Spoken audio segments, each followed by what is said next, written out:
special election for the county council's at-large seat is less than a month away. In the next coming week, CTV will introduce you to each of those candidates. Joining us in the studio today is Republican candidate Michael Riker.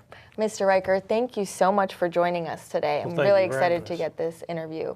So, I'm not familiar with you. You haven't held a position in the county before, but I do know that you have 25 years experience as a detective in the police department, correct? Right. Actually, it was 2 departments. It was 22 in Prince George's and 3 on U.S. Capitol.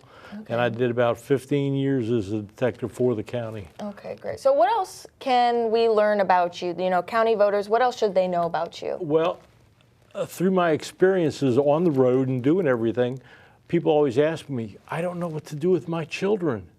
And I've come up with some good mentoring strategies and will help them out in now and in the future. So that's the reason why you're running for the at-large seat? Yeah, I see a lot of that, and I see a lot of the other things that are going on, families first, parental rights, getting a balanced budget, and no more new taxes, because we don't need those. The state and the county are taxing us to death. And tell us a little bit about one of your biggest top priorities. With the crime problem we got going on, we need to get more police officers and firemen. So we have a big public service problem. We need 350 policemen. We need about 200 firemen, because some of the areas are only working with about 2 to 3 per shift, 12-hour shifts. And from, say, Route 4 down to the Charles County line, sometimes there's only 3 or 4 people, and that's the biggest sector in the county. And we were talking a little bit backstage about, you speaking to people out and about in the community and some of these, people in law enforcement. How exactly do you plan on getting that done? Well, they're doing a good job as far as recruiting, but we've still got to get the word out.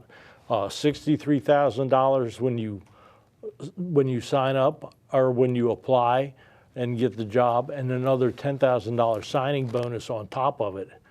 And there's all the ways you can get into it. Also, if you apply to be a police cadet, which is a civilian position, it's a foot in the door.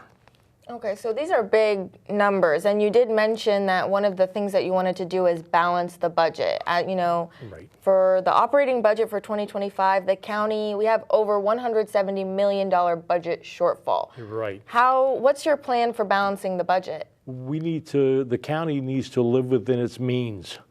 I mean, we get a lot of it from the state, such as the registration going up 100% for that, and the governor now did 383 more taxes in his bill. We don't need anything else to go up. I mean, it costs you, me, the viewers. Every time we go to the store, something's going up. We need to start it and just bring it down. And I think that'll happen eventually. Do you have any specific plans to make that happen? Not yet, because I'd have to look at the whole profile of the county and everything else. And what strategies do you propose to attract new businesses and support existing ones in the county? Well, I think once the taxes come down some, that'll happen automatically. I mean, you see Sheetz just came in, and it would be awesome to see other big groups like that come in. I did a travel down to Texas in the last 6 months or so. Buc-ee's is a big company. And if you could get one with 100 gas pumps and a store that was as big as a Walmart in here, that's money coming in. Right, right. And I have to mention, you're running as a Republican, and this is a big blue state, blue county. So how do you plan on reaching out to those Democrat voters? Well, I've been going to different shopping centers, say the Dutch Market, Safeways, Giants, and I do postcards, and I greet them, because we're all on the same level. This is about all of us, not just a color. I mean, if you notice, I'm not wearing a red or blue tie, because it's about all of us. And we want to get the word out, and we will, and a lot of people agree. We all have that common ground, and you got to find it.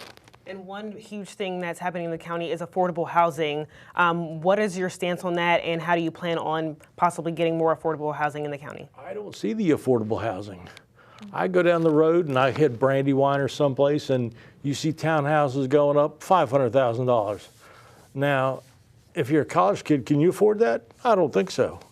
And not only the housing, but the infrastructure that goes along with it.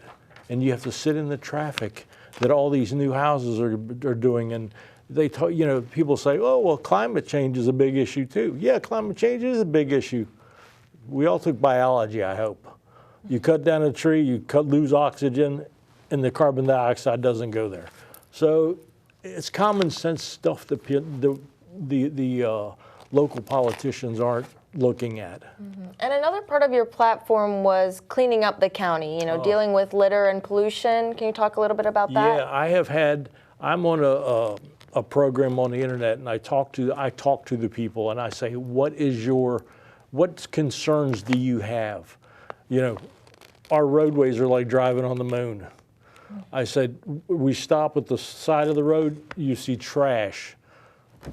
The school kids are supposed to be doing community service, so why not shift that into part of the community service program? And it's win-win. I see. So well, that's some interesting ideas. Thank you so much for taking the time to talk with us today, so much for Mr. joining us. Riker. Appreciate Thank you that. very much. Thank you.